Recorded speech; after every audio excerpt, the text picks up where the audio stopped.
শুভেচ্ছা, স্বাগত যমুনা টেলিভিশনের বিশেষ আয়োজন ওপিনিয়নে আমরা বিশেষ কিছু অতিথিকে আমন্ত্রণ জানাই, যাদের কাছ থেকে গুরুত্বপূর্ণ মতামত, জিজ্ঞাসার উত্তর খোঁজার চেষ্টা করি। আমাদের আজকের অতিথি ভূমি মন্ত্রণালয়ের সিনিয়র সচিব জনাব ASM সালেহ আহমেদ।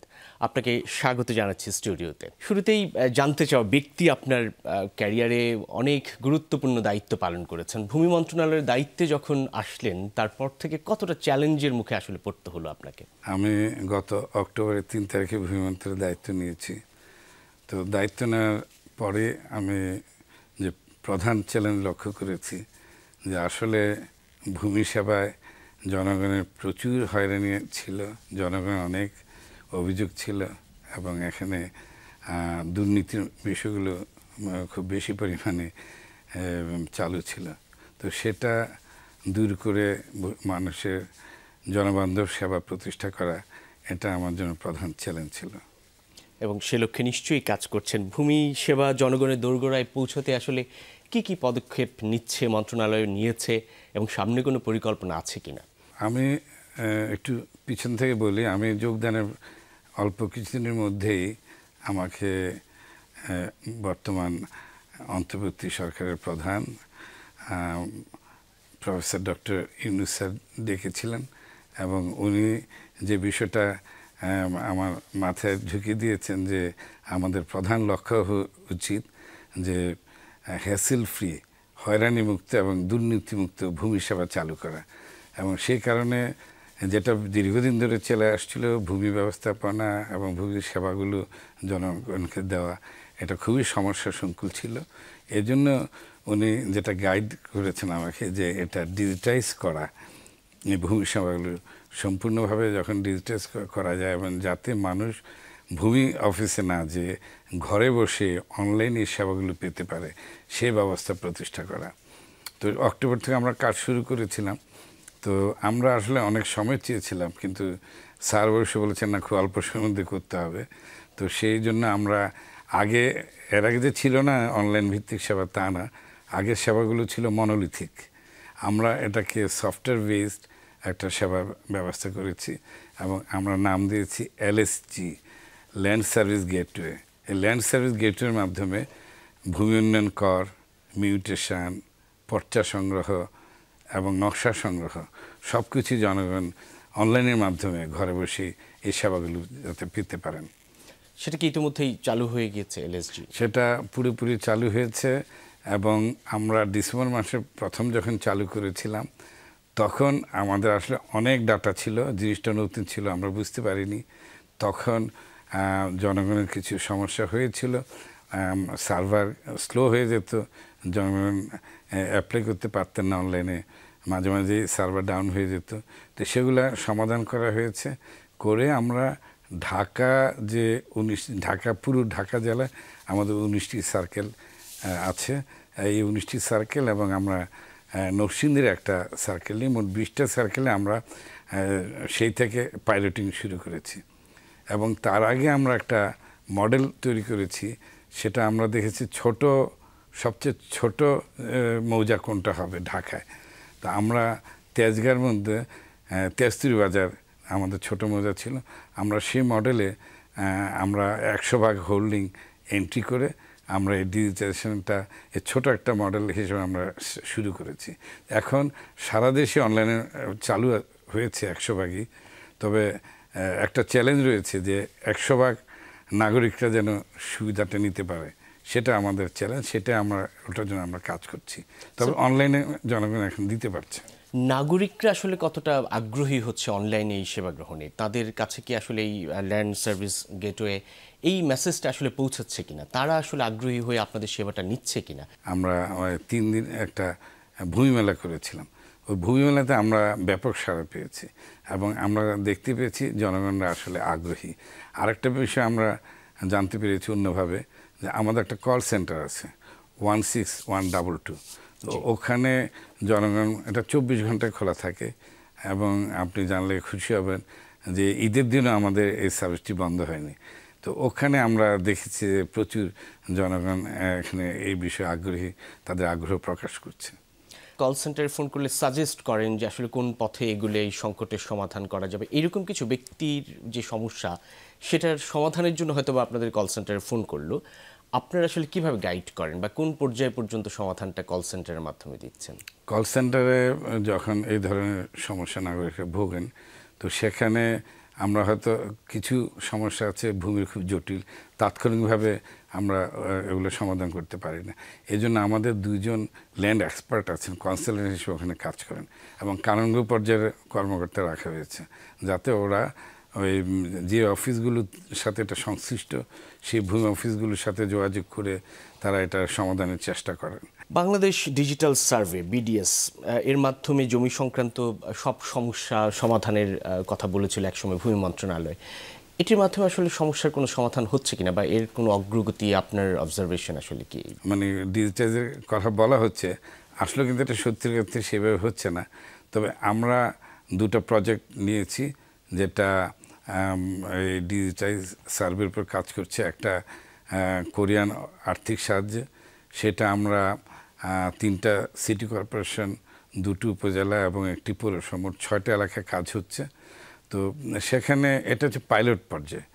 আরেকটা প্রকল্প আমাদের নিজস্ব অর্থায়নে শুরু হয়েছে, সেটাও আমরা আসলে এখনও আমাদের যে ভেন্ডারদের তাদের যাচাই বাছাই চলছে, এখনও কিন্তু এটা শুরু হয়নি। গত মাসে কোরিয়া গিয়েছিলাম আমি নিজে, আমার সাথে একটা দল ছিল। আমরা যেহেতু ওদের একটা প্রজেক্ট আমাদের কাছে চলছে পাইলট হিসেবে, আমরা ওই প্রজেক্টের অনুবৃত্তিক্রমে আমরা তাদেরকে প্রস্তাব দিয়েছি যে তোমরা যদি সহায়তা করো, কারণ কোরিয়ানরা হচ্ছে গ্লোবালি পায়োনিয়ার এই ডিজিটাইজ সার্ভে ব্যাপারে। তো ওরা খুব আগ্রহ দেখিয়েছে এবং এখানে প্রায় 800 থেকে 900 মিলিয়ন US$ অর্থ প্রয়োজন হবে। সেটা তারা সফট লোন দিতে রাজি হয়েছে, 0.01% লোন এবং 15 বছরের গ্রেস পিরিয়ড। তো আমরা একটা এমএর খরচে ERDর মাধ্যমে, যেহেতু আমরা দিতে পারিনি, ERDর মাধ্যমে ওদেরকে পাঠিয়েছি। ওরা আবার এটা ফাইনাল করে পাঠিয়েছে। তো এখানে একটা অসাধারণ বিষয় আছে যেটা আমার মনে হয় এখানে বলা উচিত, যে ওখানকার ভূমি মন্ত্রক থেকে মাননীয় ওখানকার মন্ত্রী মহোদয় আমাকে আমন্ত্রণ জানিয়েছেন আগামী 24, 25, 26 সেপ্টেম্বর, এই 3 দিন ওদের KGU ফেস্টা, একটা উৎসব তাদের প্রতি বছর হয়। সেখানে ভৌগোলিক পরিবেশ এবং আধুনিক ভূমি ব্যবস্থা নিয়ে তারা এই জিও ফেস্টাটা করেন। ওখানে আমাকে আমন্ত্রণ জানিয়েছেন এবং ওরা বলেছেন যে ওখানে এই MOUটা স্বাক্ষর করা হবে, এবং ওটা যদি হয় তাহলে বাংলাদেশে আমরা ওই সত্যিকার যেটা নির্ভুল এবং কমপ্লিট একটা জরিপ আমরা করতে পারবো। সেই জরিপটা যদি MOU হয়, তারপরে সেই জরিপটা কমপ্লিট করতে আসলে কতদিন সময় লাগতে পারে গোটা বাংলাদেশের ক্ষেত্রে? হ্যাঁ, এটা আপনি একটা ভালো প্রশ্ন করেছেন। আপনি নিশ্চয়ই জানেন যে আমাদের দেশে যেসব জরিপ হয়েছে, CS জরিপ, RS জরিপ, BS জরিপ, মূল জরিপ কিন্তু CS জরিপকে ধরা, ক্যাডাস্ট্রাল সার্ভে, যেটা ব্রিটিশ আমলে হয়েছে। এটা 1888 সাল থেকে শুরু করে 1940 সাল, মানে 52 বছর লেগেছে CS জরিপ করতে। তো এখন সেই পদ্ধতিতে করতে গেলে এখানে এরকম হয়তো এখন আরও জোট বেড়ে গেছে, হয়তো 100 বছর শেষ হবে কিনা। তবে আশার কথা হচ্ছে যে ডিজিটাল জরিপটা যেহেতু ড্রোন দিয়ে করা হয়, একটা ড্রোন উড়ে যাবে, ও ছবি তুলবে, মিনিটে 500 থেকে 600 ছবি তুলতে পারে, এবং সেই ছবিগুলো কম্পিউটার সফটওয়্যারের মাধ্যমে দিলে সাথে সাথে নকশা হয়ে যাচ্ছে। তো সুতরাং আগের মতো সময় লাগবে না, এটা হবে নির্ভুল এবং ডিজিটাইজ। এবং এই পদ্ধতিতে একবার যখন এই সার্ভেটা কমপ্লিট হবে, তখন ভবিষ্যতে আর সার্ভের প্রয়োজন হবে না। আমরা যখন মিউটেশন হয়, জমি ভাগ হয়, একটা দাগ থেকে কমে যাচ্ছে, এগুলো অটোমেটিক ওই এক তথ্য দিয়ে হবে, ভবিষ্যতে আর কোনো জরিপের প্রয়োজন হবে না। নামজারি, অনলাইন ভূমি উন্নয়ন কর ও পর্চা এবং মৌজা ম্যাপ, যেটা খতিয়ান প্রাপ্তির ক্ষেত্রে সাধারণ মানুষ আসলে কিভাবে সুবিধাটা পাচ্ছে? আগের চেয়ে সুবিধা নিশ্চয়ই বেড়েছে। জি, এখন আপনি LSGর মাধ্যমে land.gov.bd, আমি আবার বলছি land.gov.bd, এই পোর্টালের মাধ্যমে আপনি একটা প্রোফাইল তৈরি করে আপনি ভূমি উন্নয়ন কর দিতে পারবেন। আপনার NID কার্ডটা লাগবে, NID কার্ড এবং একটা মোবাইল নাম্বার, সেটা দিয়ে আপনারা প্রোফাইল তৈরি করে আপনি ভূমি উন্নয়ন কর দিতে পারবেন, আপনি মিউটেশনের জন্য আবেদন করতে পারবেন। আমরা এটাকে মিউটেশন বলছি। আবেদনটা যেহেতু অনলাইনে করা যায়, আপনি এটার মাধ্যমে অনলাইনে আপনি পর্চার জন্য আবেদন করতে পারেন, ডাকযোগে আমরা পর্চাগুলো পৌঁছে দিই, নকশার জন্য করতে পারেন।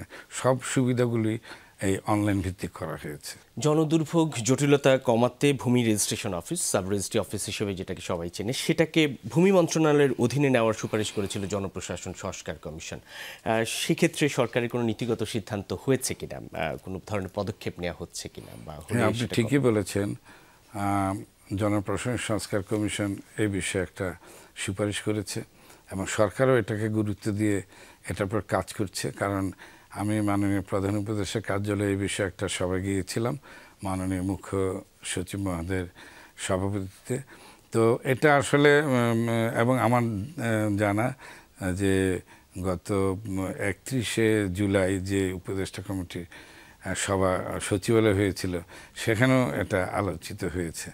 এবং এটা আসলে সরকারের সিদ্ধান্তের ব্যাপার। সরকার যেদিন চূড়ান্ত সিদ্ধান্ত নেবেন সেদিন আসলে অ্যালোকেশনের বিজনেসে জাস্ট একটা পরিবর্তন করলেই হবে। কাজটা আইন মন্ত্রণালয় থেকে আমাদের মন্ত্রণালয় অ্যালোকেশন বিজনেসে চলে অন্তর্ভুক্ত হবে। এটা হলেই আমাদের একটাই কাজ থাকবে, যে জনবলটা আমাদের কাছে আত্মীকরণ করা। তো আমাদের যেখানে ভূমি মন্ত্রণালয়ে জনবল 37,000-এর উপরে মতো প্রায়, তো সেখানে এখানে 600+ সামথিং। এটা আমাদের জন্য কোনো ব্যাপার না। আমরা এই জনবলকে আত্মীকরণের মাধ্যমে নিয়ে আমরা কাজ করতে পারবো। অনেক ধন্যবাদ। আপনার সঙ্গে আমরা আরও আলোচনা করব, তবে আমাদের একটা ছোট্ট বিরতি নিতে হচ্ছে। দর্শক, আপনারা দেখছেন যমুনা টেলিভিশনের পর্দায় ওপিনিয়ন। আজকের অতিথি আমাদের সঙ্গে রয়েছেন ভূমি মন্ত্রণালয়ের সিনিয়র সচিব ASM সালেহ আহমেদ। তার সঙ্গে আরও আলোচনা হবে ভূমি সংক্রান্ত নানান বিষয় নিয়ে, সরকারের পদক্ষেপ নিয়েও। তবে ছোট্ট একটা বিরতির পর ফিরছি একটু পর, সঙ্গেই থাকুন। আবারও স্বাগত। আপনারা দেখছেন ওপিনিয়ন। আজকের অতিথি ভূমি মন্ত্রণালয়ের সিনিয়র সচিব ASM সালেহ আহমেদ। জনাব সালেহ আহমেদ, আবারও স্বাগত জানাচ্ছি স্টুডিওতে। বিরতিতে যাওয়ার আগে আলোচনা হচ্ছিল সাব রেজিস্ট্রি অফিসকে ভূমি মন্ত্রণালয়ের আওতায় আনার বিষয়ে। সেটি সরকারের সিদ্ধান্ত, এবং সিদ্ধান্ত গ্রহণের পর আপনারা নিশ্চয়ই তার পদক্ষেপ গ্রহণ করবেন। কিন্তু ভূমি সেবা অনেক ক্ষেত্রে ডিজিটাল পদ্ধতিতে হচ্ছে বা ডিজিটালাইজেশন হচ্ছে। সাব রেজিস্ট্রি অফিস এখনও ডিজিটাল পদ্ধতির আওতায় আসেনি। সেটি তথ্য সহজলভ্য করার ক্ষেত্রে সেটিকে আসলে ডিজিটালাইজ করা কতটা প্রয়োজন বলে আপনার অভিজ্ঞতা থেকে মনে হয়? আমার অভিজ্ঞতা অনুযায়ী ওদের একটা প্রকল্প আছে এ ব্যাপারে, কিন্তু এটা কেন আলার মুখ দেখছে না আমি বুঝতে পারছি না। তবে জনগণের দীর্ঘদিনের যে হয়রানি, বিশেষ করে রেজিস্ট্রেশন ক্ষেত্রে, এটা কিন্তু অনস্বীকার্য। এবং এটা ভূমি সেবা এক এক জায়গায় হলে, মানে একই ছাতার নিচে না আনা পর্যন্ত এটা জনগণের হয়রানি দূর হবে না। তো সেই ক্ষেত্রে তারা একীভূত না হলেও তাদের যে সিস্টেমটাকে ডিজিটালাইজড করতে পারতেন এবং আমাদের সাথে ইন্টিগ্রেশন থাকতো, তাহলে কিন্তু এই ঝামেলাগুলো হতো না। এখন তাদের কাছে সব ডাটা থাকে না, যার ধরুন দেখা যায় যে একই জমির অনুকূলে 2-3টে দলিল হয়ে যায় অনেক সময়। এতে ভূমি বিরোধের সংখ্যা বেড়ে যায়। তো এগুলো যদি সঠিকভাবে ডিজিটাইজ হতো এবং তাদের মানে রেজিস্ট্রেশনের সাথে সাথেই এটা যদি এসিলেন্ট অফিসের সাথে চলে আসতো, তাহলে কিন্তু মিউটেশনটা অটোমেটিক করা যেত। মানুষের জন্য এই ভূমি সেবাগুলো অনেক সহজ হয়ে যেত এবং হয়রানিও অনেক কমে যেত। তো সেটা মানে যদি একীভূত নাও করা হয়, অন্তত একটা ইন্টিগ্রেটেড ডিজিটাইজ সিস্টেমে যদি আনা যায়, তাহলে কিন্তু সব সেবাগুলো একই ছাতার নিচে আসলে জনগণের জন্য এই যে বর্তমানে যে ভূমি নিয়ে যে সেবাগুলো নিয়ে যে অভিযোগ এবং যে হয়রানি, সেগুলো হ্রাস পেতে বলে আমার মনে হয়। পরীক্ষামূলকভাবে রাজধানীর ধানমন্ডি কেরানীগঞ্জ সার্কেলে 5টি বেসরকারি সেবাকেন্দ্র চালুর কথা ছিল এবং চালু হয়েছে। তারা কিভাবে ভূমি সেবা দিচ্ছে এবং সেটার সম্পর্কে আপনাদের মূল্যায়ন কি? সেই পরীক্ষামূলক সেবা কার্যক্রম কতটা সফল এবং সেটির কোনো বিস্তৃতি ঘটার পরিকল্পনা আছে কিনা? এটা একটা খুব ভালো প্রশ্ন করেছেন। এটা আসলে আমাদের জনগণের জানা দরকার। আমরা আসলে ভেবেছি, যেহেতু আমরা আমাদের ভূমি সেবাগুলো ডিজিটাইজ করে ফেলেছি, তার মানে আমাদের পণ্যগুলো এখন ডিজিটাইজ হয়ে গেছে। এখন এই ডিজিটাইজ পণ্যগুলো যদি জনগণ এই পণ্যগুলো সেবা যদি নিতে চায়, তাহলে জনগণকেও ডিজিটাইজ পদ্ধতিতে আবেদন করতে হবে। তো এটা একটা কঠিন ব্যাপার এবং আমাদের সারা দেশে সাধারণ মানুষ তো অতটা ডিজিটাল ব্যবস্থার সাথে পরিচিত নয় এবং জিনিসটাও নতুন। তো সেজন্য ওদেরকে সাহায্য করার জন্য যে অ্যাপ্লিকেশন পার্ট 2 কাজটা করে দেওয়ার জন্য এই ধরনের ব্যবস্থা আমরা নিয়েছি। এটা এক কথা বোঝার জন্য একটা উদাহরণ দিলে বোঝা যাবে, যেমন আমরা আজকাল ভিসার জন্য এমবেসিতে যাচ্ছি না, একটা হেলথ সেন্টার আছে, ভিসা সেন্টার আছে, ভিএফএস, আমরা তাদের আদলে করেছি এলএসএফসি, ল্যান্ড সার্ভিসেস ফেসিলিটেটিং সেন্টার, আমরা বাংলায় বলছি ভূমি সেবা সহায়তা কেন্দ্র। এই লোকগুলো আমাদের দেশে আগেও ছিল, তারা দেখা যেত ভূমি অফিসের আশেপাশে, তারা কম্পিউটার ভালো জানে কিন্তু তারা লেখাপড়ায় কম, যার দরুন তাদের বড় সনদ নেই, তারা চাকরি পাওয়ার কোনো সম্ভাবনা নেই, কিন্তু তারা দেখা যায় যে কম্পিউটার অনেক দক্ষ। তো এই লোকগুলোকে কাজে লাগানোর একটা উদ্দেশ্য। দ্বিতীয়ত এখনও ওরা কাজ করে, কিন্তু এখন মাঝে মাঝে তাদের কোনো রেজিস্ট্রেশন নেই, তাদের তালিকা নেই, তারা অনেক সময় জনগণকে এক্সপ্লয়েট করে। তো আমরা সেটাও দূর করার জন্য আমরা ভূমি সেবা সহায়তা নির্দেশিকা 2025 করেছি, একটা নীতিমালা। সেটা করে আমরা ফাইন্যান্স থেকে অনুমোদন করেছি। মাননীয় প্রধান উপদেষ্টা মহোদয় এটাকে খুবই পছন্দ করেছেন, যেহেতু এই ব্যাপারে কিছু ব্যক্তিগত উদ্যোক্তা ওরা কাজের একটা সুযোগ পাবে। তো এই জন্য আমরা পাইলটিং হিসেবে 5টা জায়গায় করেছিলাম। তো বর্তমানে আমরা এই গত ঈদের পর আমরা সারা দেশে এটা ছড়িয়ে দেওয়ার জন্য সব বিভাগীয় কমিশনদের আমরা বলেছি। এটার নিয়োগকারী কর্তৃপক্ষ থাকবে জেলা প্রশাসক এবং সম্পূর্ণ জেলা প্রশাসক নিয়ন্ত্রণে।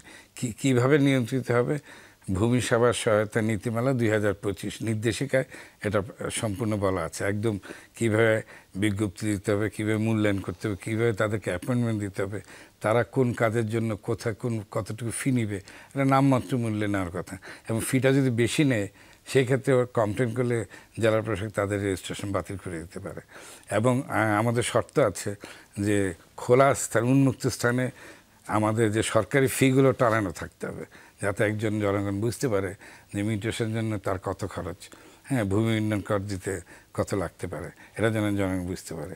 তো আমরা ঈদের পর সারা দেশে এটা চালু করার জন্য পাইলটের অভিজ্ঞতার ভিত্তিতে যখন আমরা বিভাগীয় কমিশনদের দায়িত্ব দিয়েছি, এখন আজ পর্যন্ত আমাদের 708টা কেন্দ্র সারা দেশে চালু হয়ে গেছে এবং এটা দিন দিনই বাড়বে এবং এটা জনগণকে আমার মনে অনেক সহায়তা করবে, জনগণের অনেক সহজ হয়ে যাবে অ্যাপ্লিকেশনটা করা। এর ফলে ভূমি সেবা গ্রহণের জন্য নানান ধরনের আসলে আর্থিক ক্ষতির মুখে পড়তে হতো সাধারণ মানুষকে, কখনো সেটি বাড়তি পয়সা দিতে হতো, কখনো বা হয়রানি, সেই জায়গাটাও খানিকটা লাঘব হবে বলে মনে হচ্ছে। খানিকটা আমি মনে করছি পুরোপুরি লাঘব হবে। এবং এখানে যদি এসব কেন্দ্রের যারা উদ্যোক্তা তারা যদি জনগণকে এক্সপেক্ট করে, আমি বলে দিয়েছি যে প্রত্যেক জায়গায় অভিযোগ বক্স থাকবে, জনগণ মতামত, আমি অভিযোগ কথাটা বলতে চাই না, কারণ আজকাল অনেক সময় জনগণ এই সেবাগুলো যখন দেয়, আমি ভূমি সেবা দেখেছি এবং আমি যখন বাইরে যাই সফরে, আমি কিন্তু নাগরিকদের সাথে কথা বলি জানার জন্য। তো আমি দেখি নাগরিকরা বেশ সন্তুষ্টি প্রকাশ করেন এই বর্তমান অবস্থা। তো এটা এই জন্য আমি অভিযোগ না বলে যে সন্তুষ্টিও যেন জানাতে পারে, এই জন্য মতামত বক্স রাখার জন্য আমি নির্দেশ দিয়েছি। জমির মালিককে দখল যার নাকি দলিল তার, মানে এখন দলিল যার, ভূমির মালিক সে, এই আইন আসলে কতটা বাস্তবায়িত হচ্ছে? এরপরও কি আপনাদেরকে আসলে প্রশ্নের মুখে পড়তে হচ্ছে কিনা, এরপরও সংকট ফেস করতে হচ্ছে কিনা? এটাও একটা ভালো প্রশ্ন করেছেন। আমরা গত 2023 সালে গত সরকারের শেষ দিকে একটা আইন করা হয়েছে। আইনটা নাম হচ্ছে ভূমি অপরাধ প্রতিরোধ ও প্রতিকার আইন 2023। তো এটাতে জমি যদি কেউ দখল করে অবৈধভাবে, সেটার একটা প্রতিকারের একটা ব্যবস্থা আছে এবং এটা আমার কাছে ভালো লেগেছে। যদিও আইনটা খুব একটা শক্তিশালী হয়নি, তারপরেও আইনটা জনগণের পক্ষে। এই জন্য আমি দায়িত্ব নেওয়ার পরে, যেহেতু আমার তখন উপদেষ্টা মহোদয় ছিলেন আইনজ্ঞ হাসান আরিফ সাহেব, ওনারও সহায়তা নিয়ে আমি খুব তাড়াতাড়ি, আমি সম্ভবত নভেম্বর মাসে এটার বিধিমালাও আমরা প্রস্তুত করেছি এবং গ্যাজেট করেছি। কিন্তু ওই দলিল যার জমি তার, এটা আসলে একটা স্লোগান হিসেবে বলা হয়েছিল, কিন্তু এটা আসলে একটা ভালো না। কারণ দলিল তো আমি আপনাকে একটু আগে বলেছি যে নকল দলিল হতে পারে। তো সুতরাং আসলে দলিল থাকলেই যে মালিক হবে এই কথাটা আসলে আমি ব্যক্তিগতভাবে আমার মত এটা হয় না। মানে জমির মালিকানার জন্য দীর্ঘদিন ধরে সেই মোগল আমল থেকে বা ব্রিটিশ আমল থেকে যেটা চলে আসছে, সেই ধারাবাহিকতায় আপনার কতগুলো জিনিস কাগজ লাগবে। একটা হচ্ছে মিউটেশন থাকতে হবে, ডিসিআর থাকতে হবে, আপনার ভূমি উন্নয়ন করের যে পরিশোধের যে কাগজ দাখিলা থাকতে হবে, দলিলও থাকতে হবে। সব কিছু মিলেই আসলে মালিকানাটা প্রতিষ্ঠিত হয়। অনেক ক্ষেত্রে দীর্ঘদিন ভোগ দখল করে থাকে অনেকে অনেকভাবেই, কিন্তু আসলে হয়তো বা দলিল আরেকজনের বা সত্যিকার অর্থে মালিকানা আরেকজনের, সেক্ষেত্রে কোনো ধরনের বিধিনিষেধ আছে কি? হ্যাঁ, সেটাই এই আইনের মাধ্যমে যেটা আমি বলছিলাম, মানে দলিল থাকলে হবে না, আসলে কোন দলিলটা প্রকৃত অথেন্টিক সেটা বিচারকে সেই মালিক হবে। এখন নকল দলিল বানিয়ে যদি কেউ দখল করে, সেটা প্রতিকার ওই আইনে পাওয়া যাবে। সেক্ষেত্রে অর্থাৎ ফেয়ার থাকতে হবে, যেই হ্যাঁ, দলিলটা সত্যি অথেন্টিক হতে হবে। নকল দলিল দিয়ে অবৈধ মালিককে কোনো সুবিধা দেওয়ার ব্যবস্থা নেই। এই যে আইনের কথা বলছেন, এই আইনটিকে শক্তিশালী করা কিংবা ভূমি সংক্রান্ত নতুন কোনো আইন করার পরিকল্পনা? হ্যাঁ, এটা নিয়ে আমরা একটা ওয়ার্কশপ আমি করতে চেয়েছিলাম। তো তার আগে আমি এডিশনাল অ্যাটর্নি জেনারেলকে এই ভূমি অপরাধ প্রতিরোধের প্রতিকার আইন 2023 এবং ভূমি অপরাধ প্রতিরোধের প্রতিকার বিধিমালা 2024, এই দুটো আইন আমি ওনার কাছে পাঠিয়েছি। উনি পরীক্ষা নিরীক্ষা করছেন, তারপর আমরা একটা ওয়ার্কশপ করবো এটাকে আরও বেশি শক্তিশালী কীভাবে করা যায়। সেই ওয়ার্কশপ কি একদম গ্রাসরুট পর্যন্ত যারা ভূমি সংক্রান্ত কাজকর্মগুলোর সঙ্গে জড়িত তাদের কাছে পৌঁছবে কিনা? কারণ অনেক ক্ষেত্রে আপনাদের কেন্দ্রীয় নির্দেশনা একেবারে গ্রাসরুটে পৌঁছায় না, সেক্ষেত্রে তাদেরকে প্রশিক্ষিত করা কিংবা সচেতন করার জন্য আপনাদের কোনো পরিকল্পনা? আপনি আর একটা ভালো প্রশ্ন করেছেন। যেমন আমি এর আগে বলেছি যে ভূমি সেবাগুলো ডিজিটাইজেশন করেছি, তো এটা কিন্তু খুব এত অল্প দিনে হওয়ার কথা না। তো সেখানের জন্য চ্যালেঞ্জ ছিল এটা, এবং এই চ্যালেঞ্জ মোকাবেলার জন্য আমরা কিছু স্ট্র্যাটেজি ঠিক করেছি। যেমন আপনি যেটা বলেছেন, গ্রাসরুট লেভেলে আমাদের ইউনিয়ন ভূমি সহকারী কর্মকর্তা, সেই থেকে শুরু করে একদম এডিসি রেভিনিউ পর্যন্ত আমাদের এই কার্যে সম্পৃক্ত। তো আমরা এই জন্য প্রায় 6000 লোককে আমরা প্রশিক্ষণ দিয়েছি অল্প দিনের মধ্যে। এবং আমরা প্রশিক্ষণের ক্ষেত্রে মানে একেবারে শতকরার শতভাগ, কিন্তু তারপরে আমার প্রশিক্ষণ এখনও চলছে। আমরা টিউটির মাধ্যমে করেছি, যারা প্রশিক্ষিত তারা যেন আরেকজনকে প্রশিক্ষণ দিতে পারে। আর এইসব ক্ষেত্রে আমরা সাধারণত জেলা প্রশাসকদের জুমের মাধ্যমে, আমি অতীতে কয়েকবার বসেছি জেলা প্রশাসক, সকল জেলা প্রশাসক আমরা জুমের মাধ্যমে রাখি তাদেরকে এই বক্তব্যটা ওয়ার্কশপে বা এই ধরনের ওয়ার্কশপে আমরা রাখি ওদেরকে। এত সুবিধা হয় যে একদম গ্রাসরুট লেভেলে সবাই এটা জানতে পারে। ভূমি অফিসে ঘুষ, দুর্নীতি, হয়রানি, মানে এটি প্রচলিত ধারণাও বটে, মানুষ এত বেশি ফেস করতে হয়েছে। আপনার কি মনে হয় যে এখনো আসলে সেই ব্যাপারটা আছে, অর্থাৎ ঘুষ, দুর্নীতি এবং আমি এটা অস্বীকার করতে পারবো না। আমার মনে হয় এখনো যারা যান তারা শিকার হচ্ছেন। সেই জন্য আমরা বলছি যে আপনারা দয়া করে ভূমি অফিসে যাওয়ার দরকার নাই। তাদের জন্য আমরা বেশ কিছু ব্যবস্থা, একটা তো বললাম ভূমি সেবা সহায়তা কেন্দ্র আছেই, তারপর আপনি আমাদের যে 16122 এর মাধ্যমেও আপনি অ্যাপ্লাই করতে পারবেন, তারাও বলে দেয় কীভাবে। তাছাড়া আরেকটা বিষয় আছে নাগরিক সেবা কেন্দ্র, সেটা বর্তমানে আমরা বেশি করতে পারিনি, আমরা এটাও এক্সপেরিমেন্টাল। এটা হচ্ছে আমাদের ভূমি ভবন যেটা নতুন হয়েছে তেজগাঁ 7 রাস্তা মোড়ে, তার নিচতলায় আমাদের নাগরিক সেবা কেন্দ্র আছে, এবং সেখানে আমাদের প্রায় প্রতিদিন 200 লোক সেবা গ্রহণ করছে। এবং এর মধ্যে প্রবাসীরাও আসেন, প্রবাসীদের জন্য একটা ডেস্ক আলাদা ডেডিকেটেড করা আছে, সাথে যেন তাদেরকে করা হয়। আরেকটা ডেস্ক ডেডিকেটেড করা আছে যেটা ব্যবসা বা বেজার যদি জরুরি কিছু থাকে সেগুলো দেখার জন্য একটা ডেস্ক ডেডিকেটেড করা আছে। তো এই নাগরিক সেবা কেন্দ্রগুলো আমরা চাচ্ছি যে এটাকে বিভাগীয় পর্যায়ে এবং জেলা পর্যায়ে এটা যদি এক্সটেনশন করা যায়, তাহলে কিন্তু নাগরিকদের এসব জায়গায় সেবাগুলো পেতে পারবে। আর আমরা আসলে চাচ্ছি ভবিষ্যতে নাগরিকরা যে আরও ট্রেন্ড হবে, আরও মানে ডিজিটাইজ মুখী হবে, তখন কিন্তু ঘরে বসেই এই সেবাগুলো পাবে। আপনাকে যখন ওদের কাছে যাবেন না, তখন তো ওরা টাকা পয়সা চাওয়া বা হয়রানি করার সুযোগও পাবে না। সেক্ষেত্রে তারপরেও আপনাদের তরফ থেকে কঠোর অবস্থান কতটা আসলে? আমরা একদম কঠোর অবস্থানে আছি। আমরা একটা নতুন একটা সিস্টেম করতে চেয়েছি, এটা আগেও ছিল ম্যানেজমেন্টে, ওটা কার্যকর ছিল না। আমরা রিওয়ার্ড পানিশমেন্ট সিস্টেম চালু করতে যাচ্ছি, এবং অভিযোগের জন্য আমরা প্রতি 15 দিন একটা টিম মিটিং করি। আমি নির্দেশ দিয়েছি যে আমরা একটা নতুন শাখা খুলব অভিযোগগুলো, কারণ অভিযোগ আসে, ওগুলো দেখা হয় কিন্তু আসলে ঠিকভাবে মনিটর করা হয় না। এই জন্য আলাদা একটা শাখা আমি খোলার জন্য আমার অফিসে নির্দেশ দিয়েছি।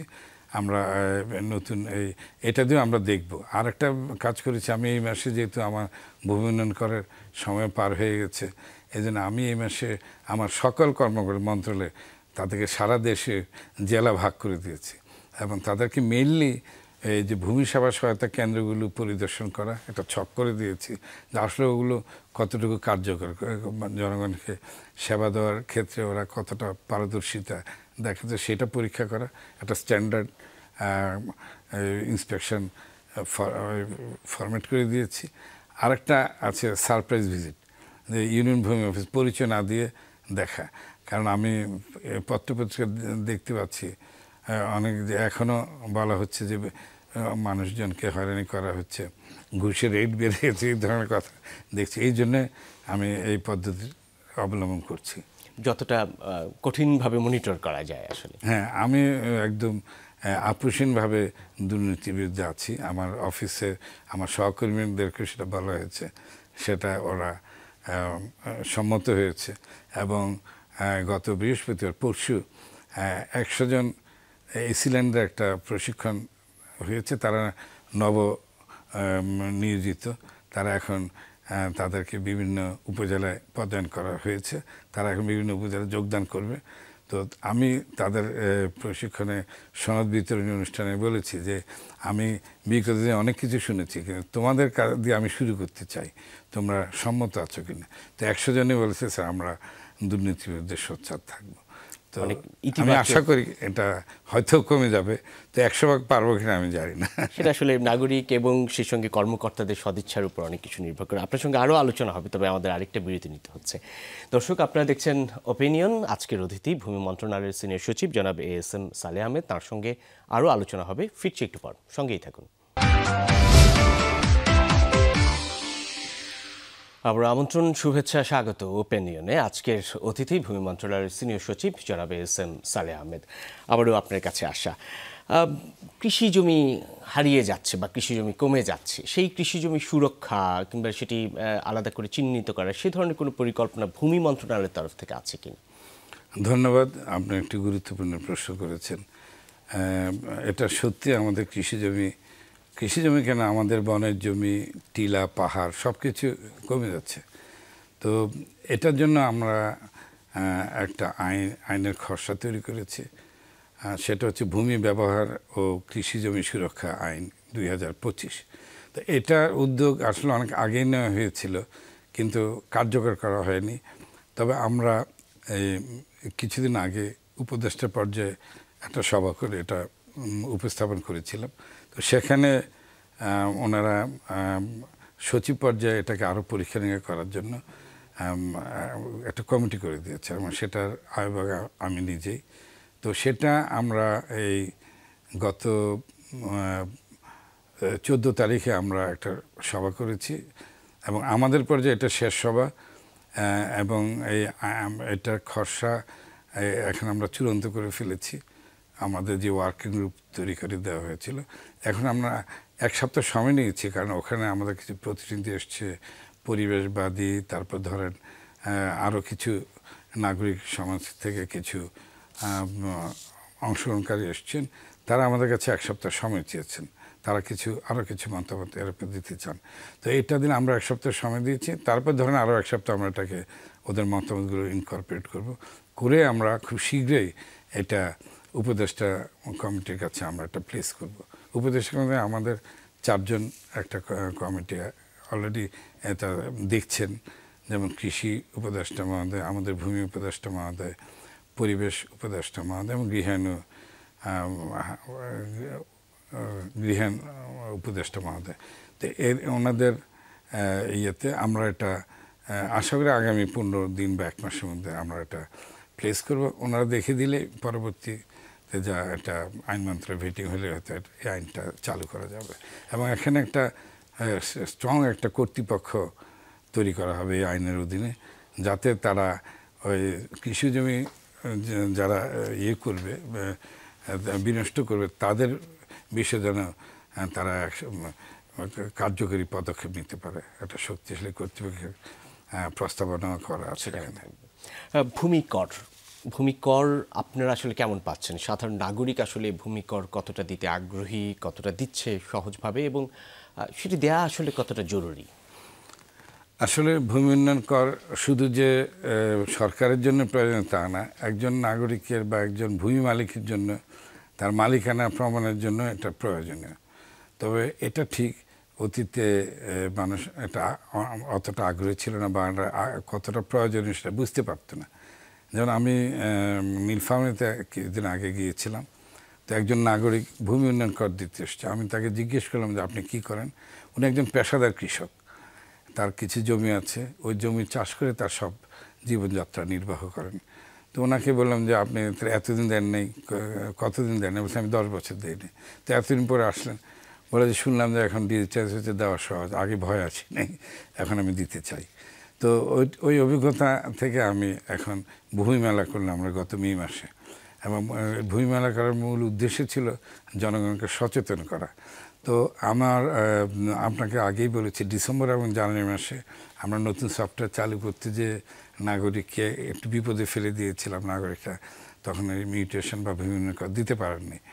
তো এটা কিন্তু এখন আর সেই সমস্যা নেই, এবং আমরা তারপর এটা নিয়ে যেমন আমাদের সংস্থার আদায়টা কম হয় উন্নয়ন করটা, বিভিন্ন সংস্থা আগে দিত না, তো তাদের নিয়ে 2-3টা ওয়ার্কশপ করার পর তারাও দিচ্ছে, কিন্তু তারপরে আমরা 50% পেয়েছি, আর 50% পাইনি।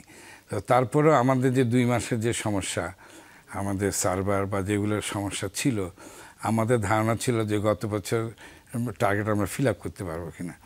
তো যদিও আমরা টার্গেট বেশি রেখেছিলাম, তো মহান আল্লাহর সহায়তায় আমরা 1154 কোটি টাকা আমরা ভূমি উন্নয়ন করে এবছর আমরা আদায় করেছি, যেটা অন্যান্য বছর চেয়ে বেশি।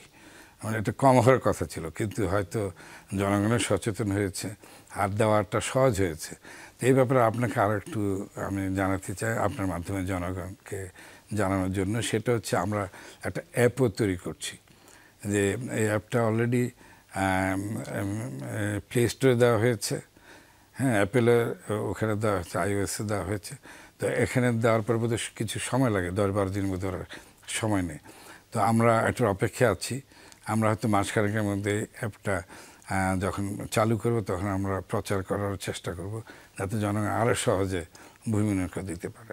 যদি 1 বছর দিল না, 2 বছর দিল না, এইভাবে তো বছর পর বছর অনেকে ভূমি কর দিচ্ছে না, এর ফলে ওনার এই ভূমিটা হারানোর একটা ঝুঁকিও তৈরি হয় কিনা? সেক্ষেত্রে কোনো ধরনের, প্রথমত হচ্ছে একটা বিষয় যে অনেক দিন হয়ে গেলে করের পরিমাণ বেড়ে যায়, সেক্ষেত্রে কোনো কর ছাড়ের পরিকল্পনা আছে কিনা সরকারের তরফ থেকে? এবং যদি ভূমির মালিক কর না দেন, না দিতে এভাবে সময় অতিবাহিত হলে তার ভূমি হারানোর ঝুঁকি কতটা? না, ঠিকই বলেছেন।